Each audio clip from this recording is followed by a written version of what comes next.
En los siglos sucesivos a la caída del Imperio Romano de Occidente, el mundo pierde el antiguo orden propio y queda sumido en la incertidumbre.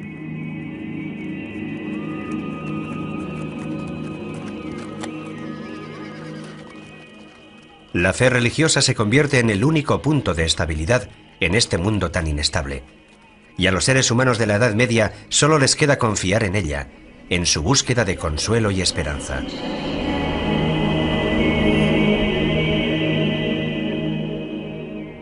Todo comienza en el año 303, cuando el emperador Constantino legaliza el ejercicio de la fe cristiana y continúa con Teodosio el Grande, que la declara religión de Estado. Es un proceso que a partir de entonces permite a la Iglesia adquirir un papel fundamental en la historia política y cultural europea. Esta gran transformación del Imperio Romano se produce en la famosa fecha del 313, con el llamado Edicto de Milán, que no es sino la confirmación de un edicto anterior, según el cual el cristianismo, tras haber sido parcialmente perseguido por las élites, por algunas élites del Imperio Romano, con Constantino se convierte en la religión del imperio, es decir, pasa a ser una religión legalizada. El cristianismo se extiende a todo el mundo conocido, y poco a poco hasta los reyes y las poblaciones bárbaras se convierten a él.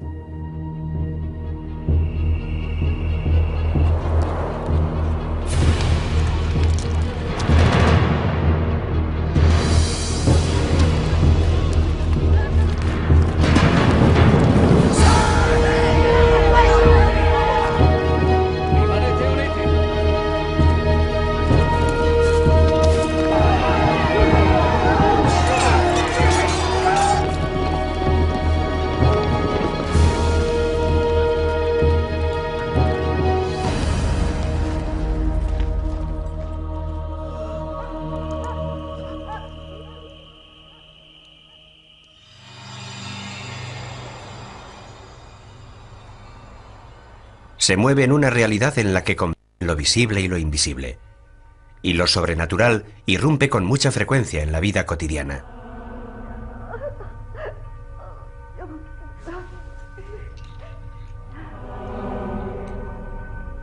La magia se basa en el principio de que hay una relación concreta entre las cosas que se ven y las que no se ven.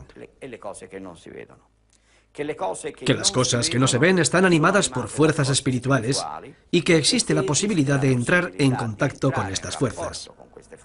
Y actuando sobre estas fuerzas se puede modificar la realidad. La fe impregna profundamente esta época, en la que el ser humano es criatura de Dios. La vida cotidiana, las relaciones con los demás, el conocimiento del mundo, el sentido del tiempo, el significado de la muerte, todo se mide según parámetros divinos.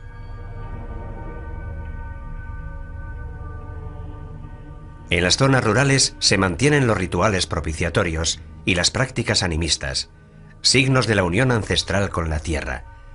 Resuenan los ecos de cultos paganos que la Iglesia no combate abiertamente, prefiere plasmarlos e incorporarlos a la propia doctrina.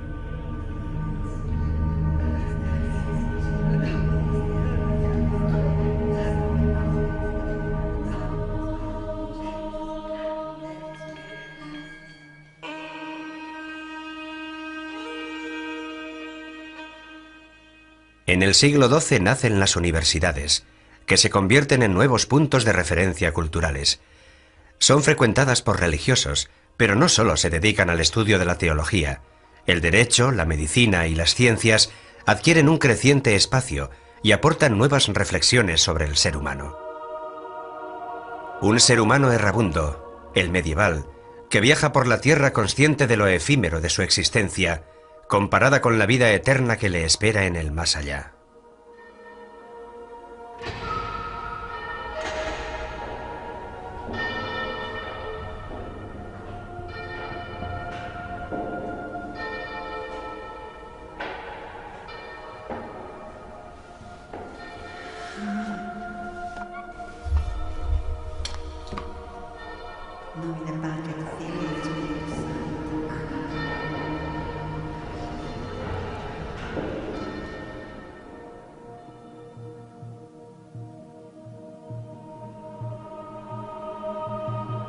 En el largo milenio medieval, todo debería ser inmutable, mientras todo se transforma lentamente.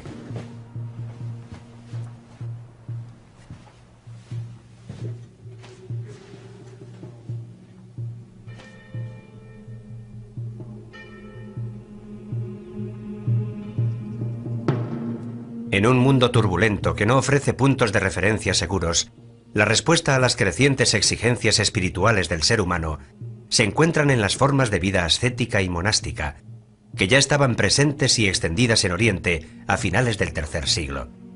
Se renuncia al mundo para emprender un camino de perfección, eligiendo una vida eremítica e ingresando en una comunidad religiosa. En el instante en el que el cristianismo pasa a ser religión oficial, corre también el riesgo de convertirse en la religión de las élites. El monacato surge como exigencia de un cristianismo radical, es decir, de un cristianismo que no ha olvidado la espera del retorno del Señor, un cristianismo que no quiere dejarse manipular. Es un cristianismo que encuentra su lugar geográfico en zonas desérticas, pero sobre todo encuentra su zona espiritual en la radicalidad. Un cristianismo que corre el riesgo, como de hecho lo ha corrido, de convertirse en la religión oficial del imperio, más allá de sus aspectos positivos.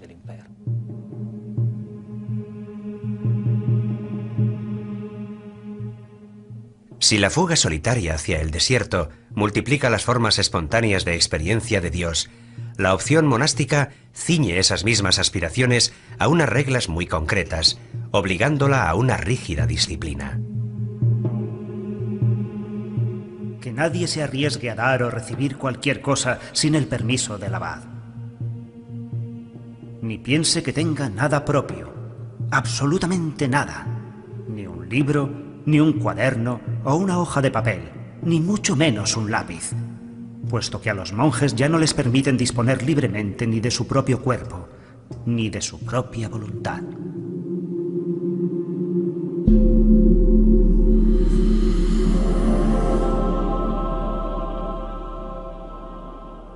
El monasterio se sitúa dentro de la realidad medieval como un mundo aparte, autónomo y autosuficiente, que puede permitirse ignorar la realidad que se desarrolla al otro lado de los muros. Y aquellos que venían para abrazar este estado de vida entregaban todas sus posesiones a los pobres y se conformaban con una túnica remendada. Aquellos que así lo preferían, con cíngulo y calzones, y no queríamos tener nada más.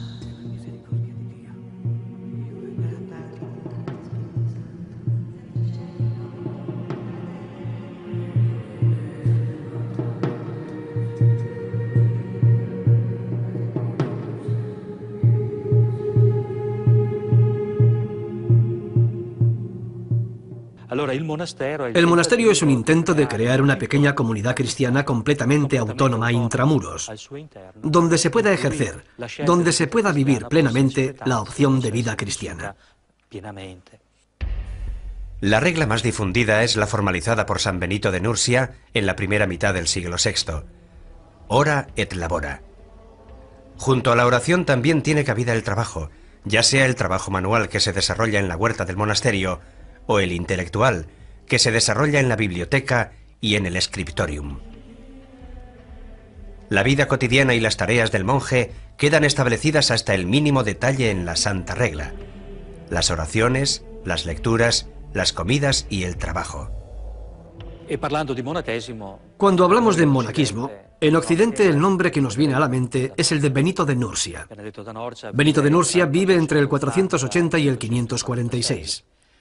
Él también proviene de una familia noble, una familia importante en el ámbito romano de la época, de Nursia, para ser más exactos. Se ha formado en Roma, por lo que ha seguido el cursus, o formación que recibe todo hombre que tiene previsto meterse en política. Se decide por la vida monástica, primero en Subiaco, cerca de Roma, y posteriormente en el monasterio de Montecassino, en una serie de vivencias relatadas por el mismo San Gregorio Magno.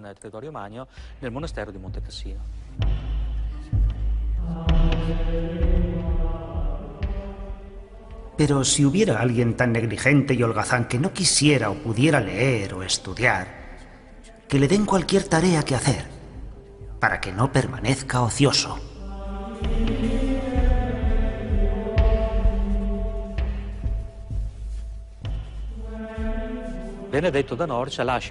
Benito de Nursia deja una regla que actualmente sabemos que no fue enteramente obra suya, sino más bien la reelaboración del estilo de vida en los monasterios de su tiempo, que se prolongará sucesivamente en la época carolingia.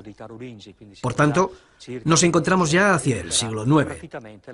Esta pasará a ser prácticamente la regla con la que se identifica el monaquismo occidental, principalmente un monaquismo de tipo benedictino.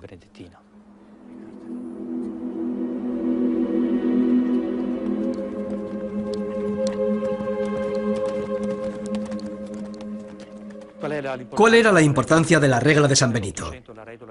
¿Y por qué la regla de San Benito sustituye en el siglo IX a las demás reglas monásticas que imperaban en otros monasterios? Porque la regla de San Benito tiene un equilibrio propio, distribuido en sus 70 capítulos, en los que todo está organizado a través de ese equilibrio que proviene de la tradición y experiencia de las romanitas, de la cultura romana.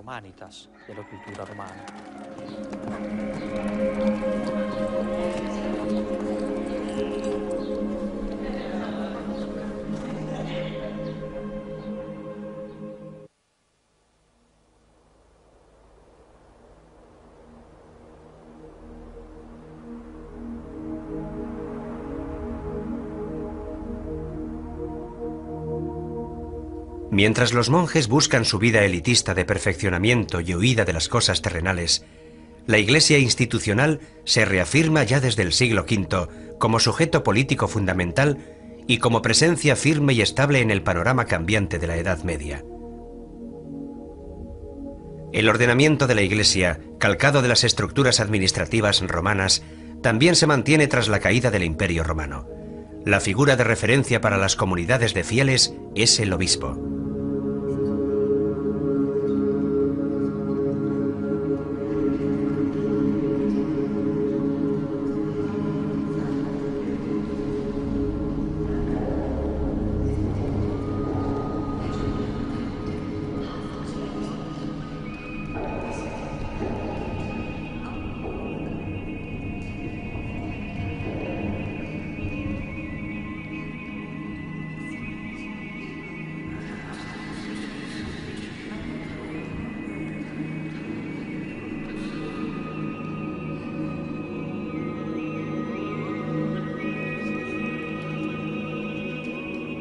El papel del obispo en los primeros siglos de la Edad Media implica algo más que ser el guía espiritual de la comunidad cristiana.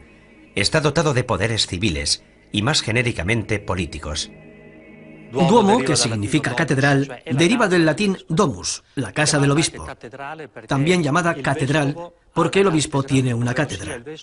Es decir, el obispo es el pastor, es el quien enseña la verdad a los cristianos que lo quieren escuchar. Este es el significado etimológico. Desempeña el papel de defensor de la población romana a través de acciones diplomáticas con los representantes de los pueblos invasores y proporciona ayudas concretas gracias al patrimonio eclesiástico acumulado en las décadas anteriores, patrimonio que gestiona con la ayuda de clérigos y personal laico. La diócesis es una parte del pueblo de Dios, encomendada a los cuidados pastorales del obispo, ayudado a su vez por su presbiterio, de modo que, en adhesión al propio pastor y por medio del Evangelio y la Santísima Eucaristía, unida en el Espíritu Santo, constituye una iglesia peculiar, en la que está presente y actúa la Iglesia de Cristo, una, santa, católica y apostólica. En una ciudad medieval resurgida, la catedral se convierte en epicentro de la vida religiosa, pero también en epicentro de un poder frecuentemente político. Recordemos que en la mayor parte de los casos, a menudo los obispos son también condes obispos o príncipes obispos, con todos los conflictos de investidura que ello conlleva, si son primero obispos y después condes, o primero condes y después obispos.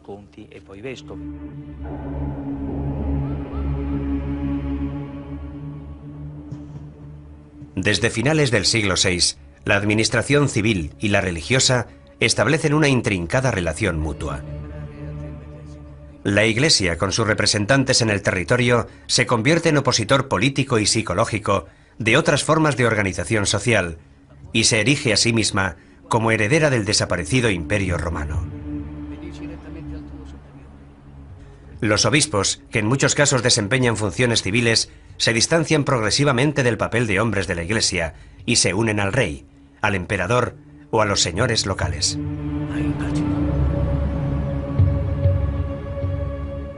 El privilegio de la inmunidad, que comprende la exención de tributos y el de sinecura, o lo que es igual, la exención del ejercicio de las funciones sacerdotales, son la expresión perfecta de una Iglesia adscrita al poder. La simonía, término que indica la compraventa de cargos públicos y la oferta de los servicios propios al mejor postor, se convierte en un fenómeno muy extendido.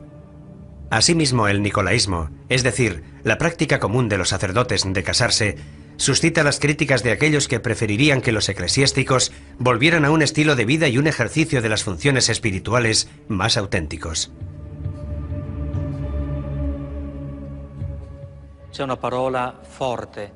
Este movimiento se caracteriza por la búsqueda del regreso a las formas de la Iglesia primitiva.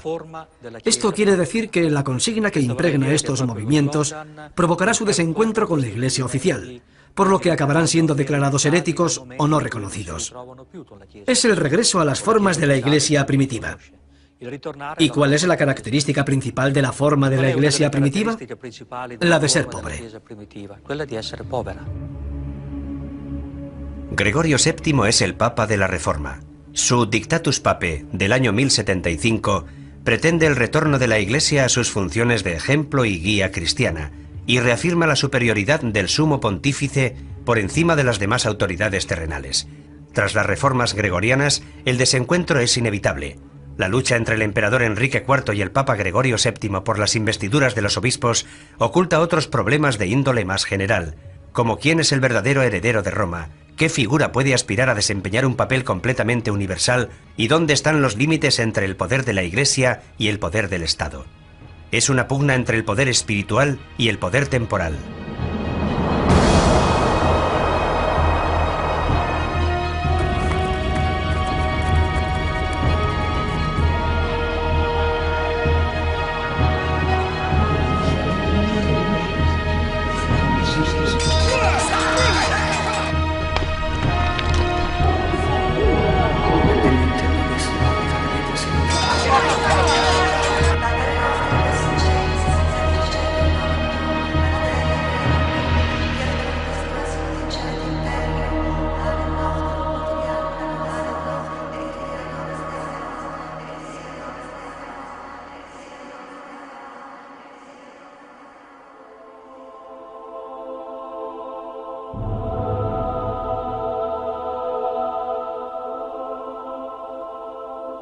En la ciudad, aparte del palacio episcopal, símbolo de la presencia del obispo en el territorio, surge la catedral, lugar sagrado dedicado a las ceremonias religiosas.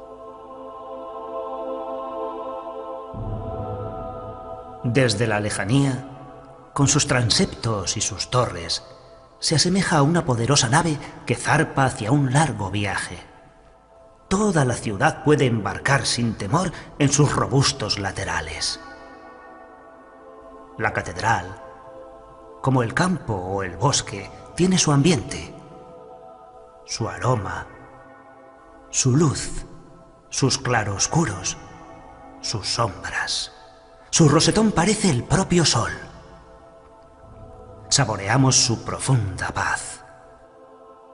La catedral es la revelación total. El hombre, encerrado en una clase social, en un oficio, desperdigado, agotado por el trabajo cotidiano y por la vida, encuentra allí su sentido de la unidad natural.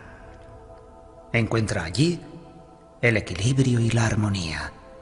La muchedumbre reunida en las grandes celebraciones se siente a sí misma como una unidad viviente.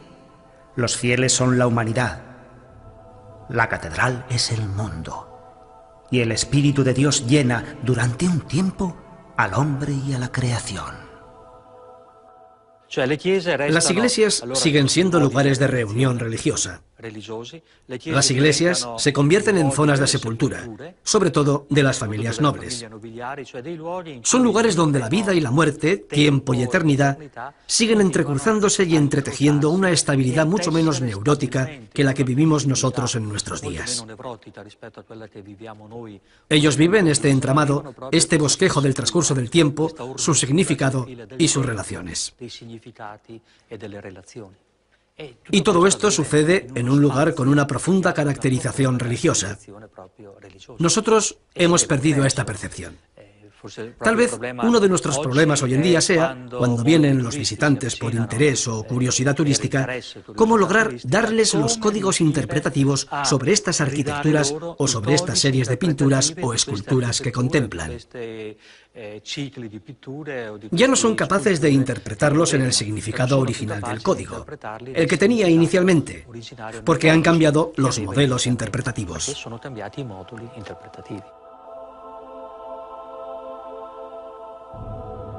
El feligrés se implica a través de una serie de sensaciones que impactan sus sentidos.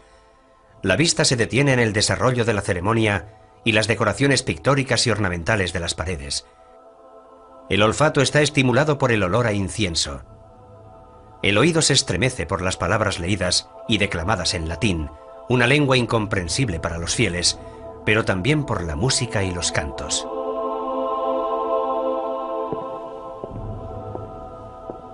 Todas estas sensaciones se superponen y se entremezclan, ofreciendo al participante la posibilidad de entrar en contacto con la otra realidad de lo divino, y provocando en él un sentimiento de temor frente al misterio y la fascinación por un poderío que a duras penas logra intuir.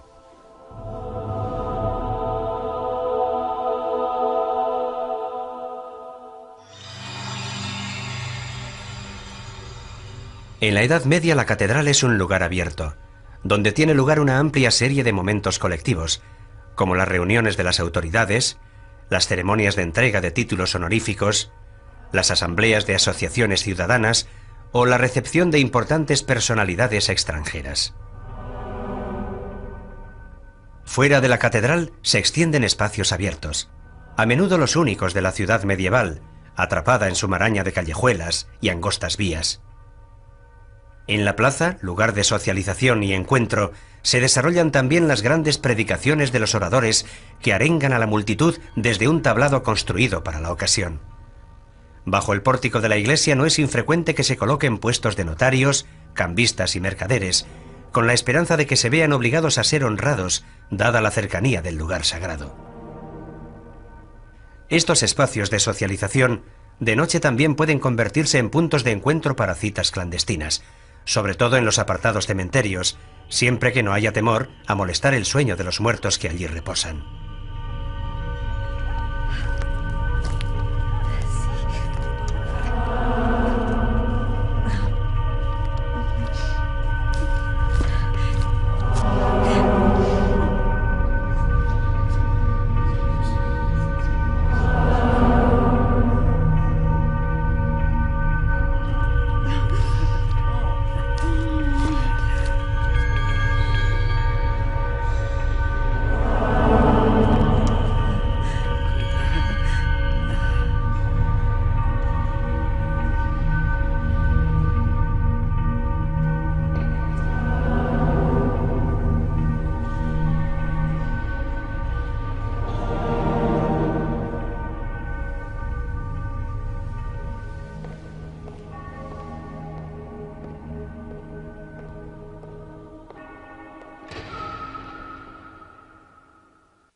En los siglos XI y XII, en plena experiencia municipal, la religión ya es un fenómeno de masas, ha calado en todas las tareas cotidianas y marca el ritmo de las actividades humanas. La Iglesia es la que determina los días festivos. En festividades como el Carnaval, en la que todo está permitido, se suspende el orden social normal y se da rienda suelta a los impulsos primordiales. Incluso los religiosos relajan sus costumbres y son inducidos a contravenir sus preceptos y saborear los placeres del pecado.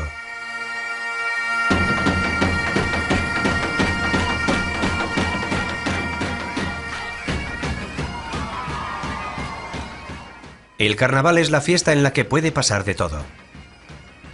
Y todos están autorizados a transgredir sin atenerse a las consecuencias.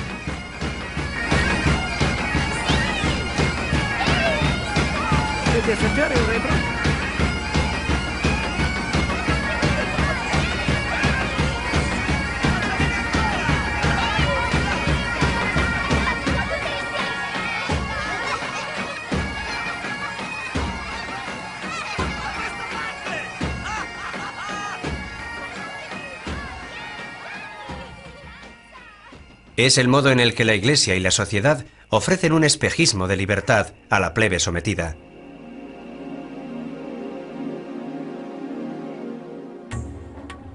Hay multitud de ocasiones en las que los ciudadanos se reúnen para celebrar la pertenencia a una colectividad cuyo valor se reconoce, de la que cada cual forma parte y en la que se sienten orgullosos de vivir. Una religiosidad civil que se funde con el elemento sagrado, como en el culto hacia el santo patrón y la devoción por sus reliquias. O como en las procesiones, que tienen lugar durante todo el año y constituyen una verdadera estructura festiva en la ciudad.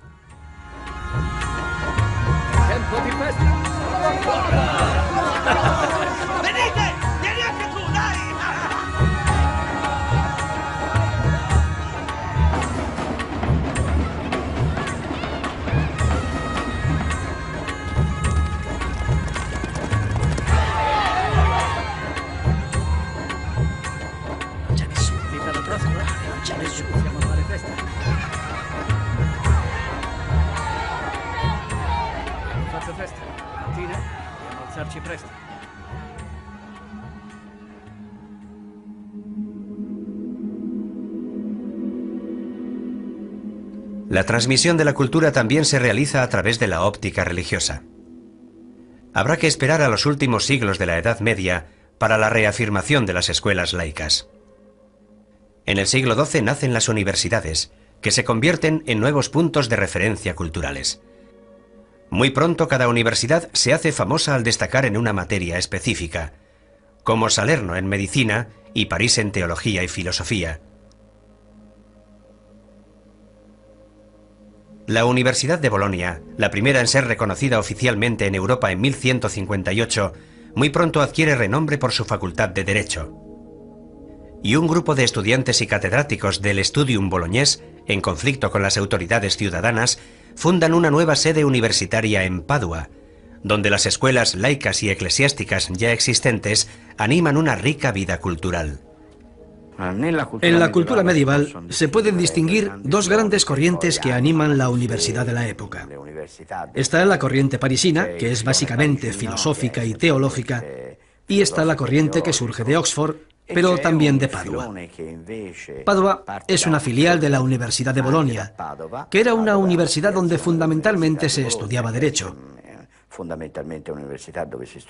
Pero llegados a un cierto punto, el derecho no es suficiente.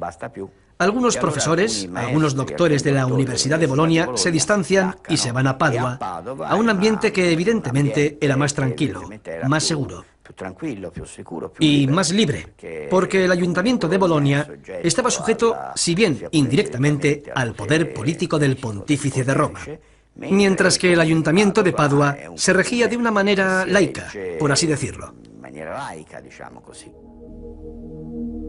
Aquí estudia Marsilio de Padua, antes de trasladarse a París a comienzos del siglo XIV. En París se convierte en catedrático y rector de la universidad. Tras haber vivido de cerca las experiencias políticas y municipales de la ciudad de Padua, dentro del conflicto más amplio que enfrenta al Papa con el emperador, Marsilio recibe el Defensor Pacis, defensor de la paz, en 1324.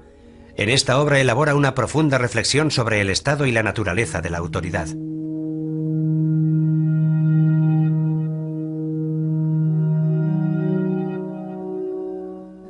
Digamos, por tanto, que el legislador o la causa primigenia y eficiente de la ley es el pueblo. Mediante su elección o voluntad, expresa con palabras en la Asamblea General de los Ciudadanos que ordena que se haga o no se haga una determinada cosa respecto a los actos civiles humanos, bajo la amenaza de un castigo o pena temporal. Bajo la máscara de honradez y decoro, el papado es tan peligroso para el género humano que allá donde no se le ponga freno, causará perjuicios muy graves a la civilización y a la patria.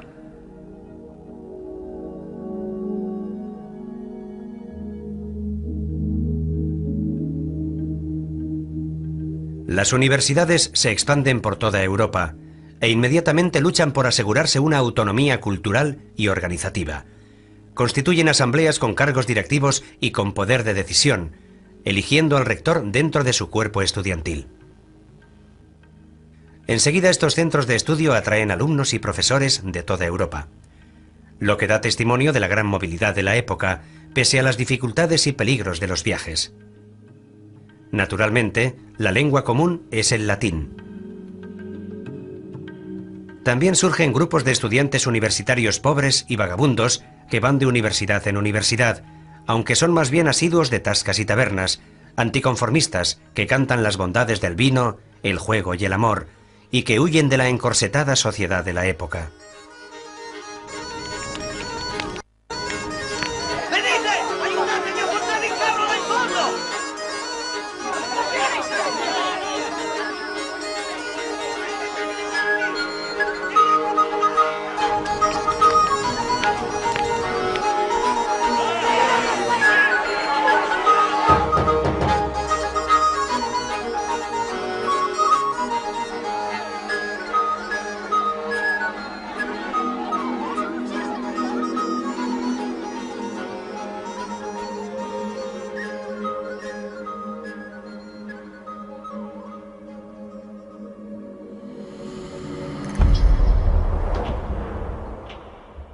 En Padua adquieren un gran valor las disciplinas científicas. En 1307, Pietro d'Abano regresa a esta universidad para enseñar filosofía, astronomía y medicina. Pero antes, su curiosidad intelectual le había llevado a Constantinopla, donde aprendió griego y entró en contacto con las culturas árabe y bizantina, y posteriormente a París, donde siguió desarrollando sus conocimientos. La característica de Pietro d'Abano, que asimiló las enseñanzas de Averroes y por tanto de Aristóteles a través de las fuentes árabes, es que buscó dar un sentido a la naturaleza mediante el uso de la lógica. Naturalmente, esto implica, en primera instancia, la filosofía en relación con la astrología, porque son las estrellas, los cuerpos celestes, los que gobiernan y determinan las cosas materiales de este mundo. Partiendo de la voluntad de observar directamente los fenómenos naturales y buscando una explicación a su funcionamiento, Pietro d'Abano logra sintetizar conjuntamente la astrología y la medicina. La astrología es necesaria para usar los medicamentos en el instante más adecuado, cuando la luna esté atemperada por planetas positivos. En caso contrario, es mejor no intervenir quirúrgicamente. La aplicación de técnicas médicas y quirúrgicas no puede prescindir del conocimiento de las características zodiacales específicas del ser humano, ni de la constante y atenta investigación de la bóveda celeste, en esa unión entre microcosmos y macrocosmos, que es uno de los rasgos más peculiares de la mentalidad medieval.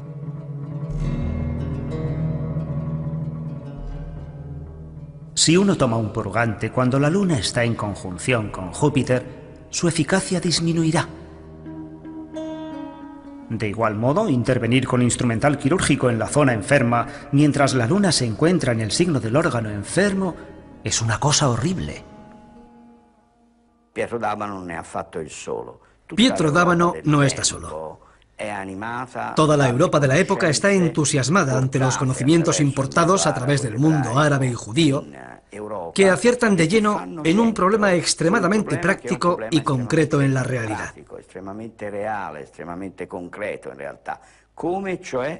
¿Cómo puede el hombre relacionarse con la naturaleza y no limitarse a padecerla, sino a modificarla e influir en ella? Pietro d'Abano adquiere mala fama con sus teorías. De hecho, la Inquisición lo acusa de herejía y nigromancia. Sin embargo, recibió la solidaridad de las autoridades municipales, que lo defendieron durante su procesamiento. Cuenta la leyenda que tras su muerte, su cuerpo fue exhumado y quemado en la hoguera para conjurar el regreso a la tierra de semejante hereje.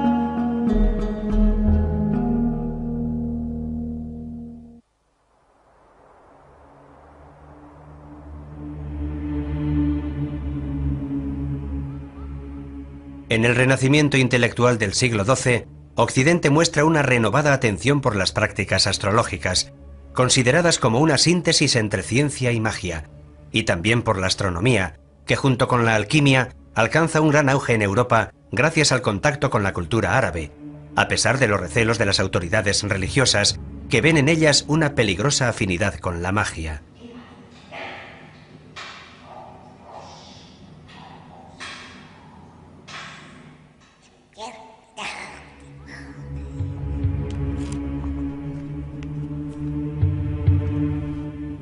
Intelectuales como el franciscano Ruggiero Bacone o el dominico Alberto Magno aparecen como eruditos sabedores de que la magia puede ser un instrumento de conocimiento de los misterios del cosmos.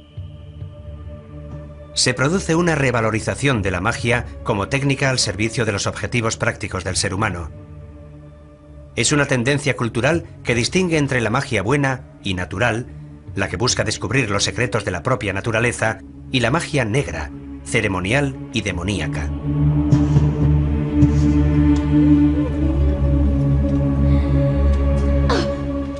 Existen ciertas mujeres depravadas que se dirigen a Satanás y se dejan atrapar por engaños y seducciones diabólicas.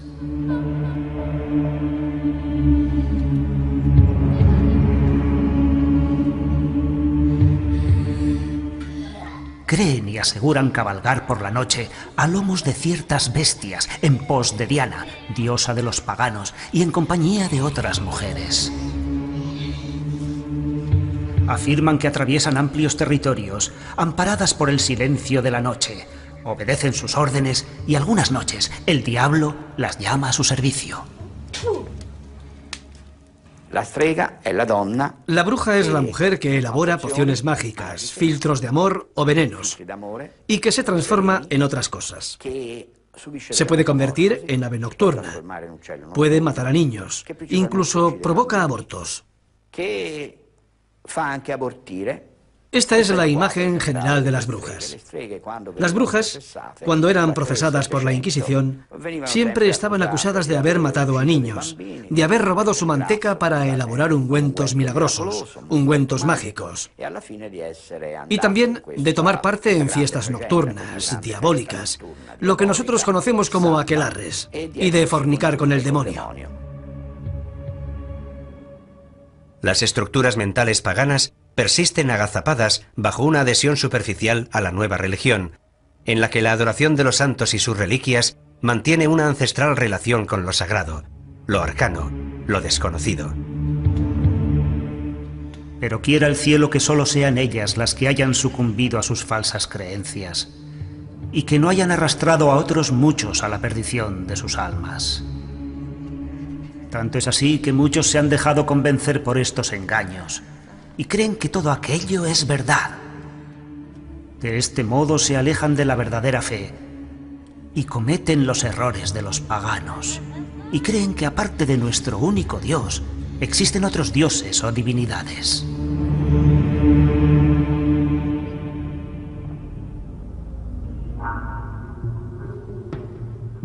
Circulan multitud de manuales de magia médica que prescriben recetas para curar las más variadas enfermedades mediante el uso combinado de plantas medicinales o incluso órganos o fluidos de animales. Es evidente que el descubrimiento de su efecto curativo es más bien fruto de una larga experiencia transmitida de generación en generación. Cada cosa, cada ente, cada fuerza es casi una voz no comprendida, una palabra suspendida en el aire, donde cada palabra tiene innumerables ecos y resonancias, donde las estrellas se dirigen a nosotros y se dirigen entre ellas, y se miran y nos miran, y se escuchan y nos escuchan, donde todo el universo es una conversación inmensa, múltiple, diversa, ahora silenciosa, ahora ruidosa, ahora en claves secretas, ahora en un lenguaje abierto. Y en medio está el hombre, admirable ser cambiante, que puede pronunciar cualquier palabra, plasmar cualquier cosa, dibujar cualquier carácter, responder a cualquier invocación, invocar a cualquier dios.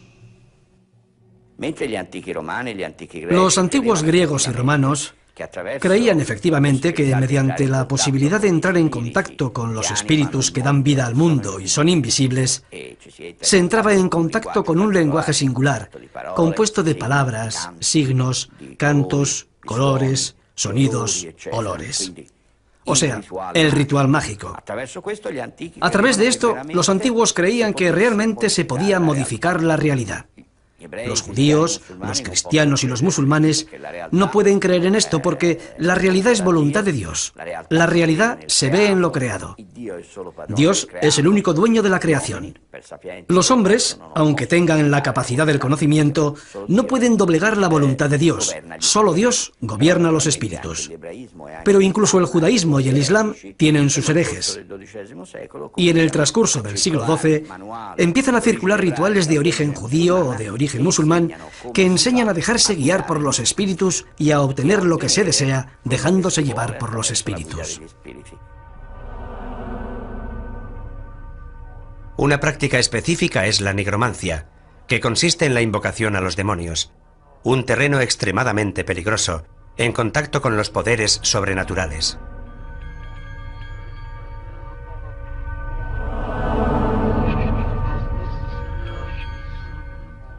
La palabra es un elemento fundamental del ritual mágico. También las oraciones, las bendiciones, los conjuros o los sortilegios, donde también entran en danza personajes de las Sagradas Escrituras. En cambio, los exorcismos ocupan un lugar aparte. Por una parte están codificados por la Iglesia y por otra están ligados a las tradiciones folclóricas. Se realizan para liberar a una persona de la posesión demoníaca. En el nombre y poder de nuestro Señor Jesucristo, sé erradicado de la Iglesia de Dios y de las almas redimidas por la preciada sangre del Cordero de Dios. A partir de ahora, no te atrevas, pérfida serpiente, a engañar al género humano, perseguir la Iglesia de Dios, ni agitar o cribar como el grano a los elegidos de Dios. Te lo ordena el Altísimo al que tú, en tu inmensa soberbia, presumes de ser semejante.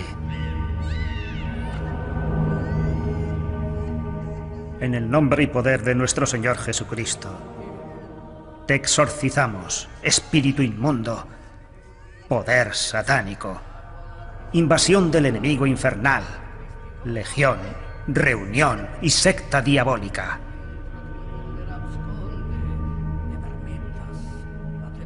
Que Dios se muestre y sus enemigos se alejarán, y que huyan de él aquellos que lo odian.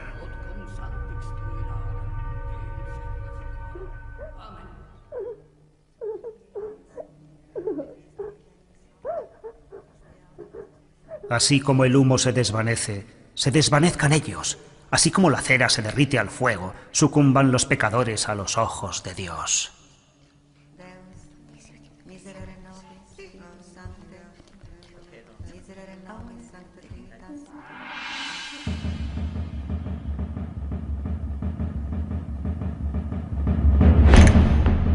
A partir del siglo XIV, las autoridades eclesiásticas extienden sus recelos a todo lo que tenga que ver con la esfera de lo mágico.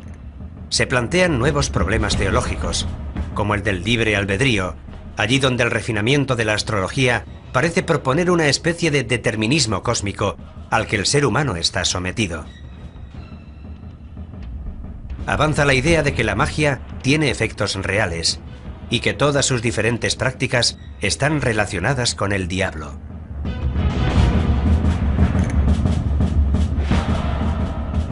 Brujas y herejes se reúnen de noche, generalmente en lugares solitarios, en campos o en montes, en iglesias desacralizadas o en lugares dejados de la mano de Dios.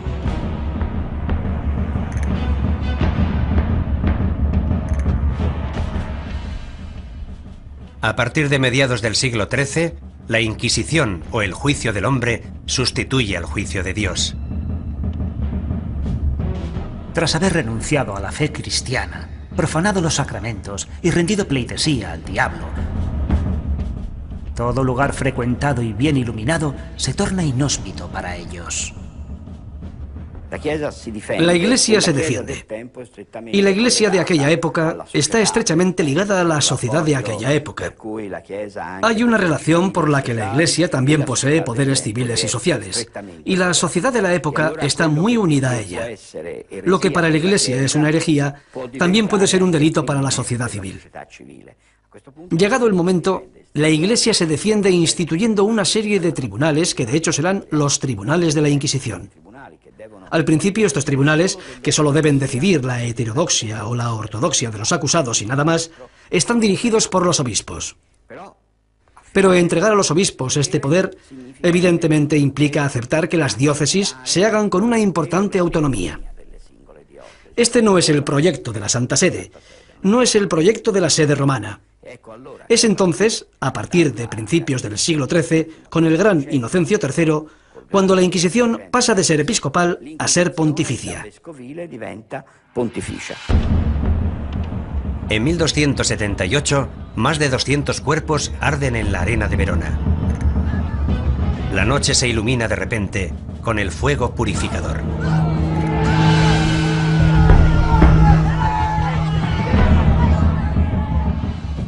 Buscadlos en guaridas y escondrijos similares. Sacadlos de allí y matadlos a todos.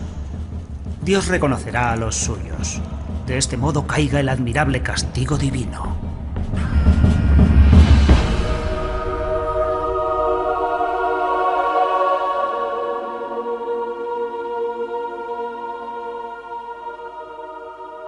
En un camino medieval, entre caravanas de mercaderes, grupos de soldados a caballo y campesinos, es posible divisar una figura solitaria que se desplaza a pie, vestida con sencillos ropajes, con escasas pertenencias. Le mueve el sentimiento de penitencia y devoción, pero también el deseo de ver y descubrir el mundo. Así es en el fondo el hombre de la Edad Media, que entre la fe y el deseo de conocimiento se pone en camino para atravesar las grandes transformaciones de su época.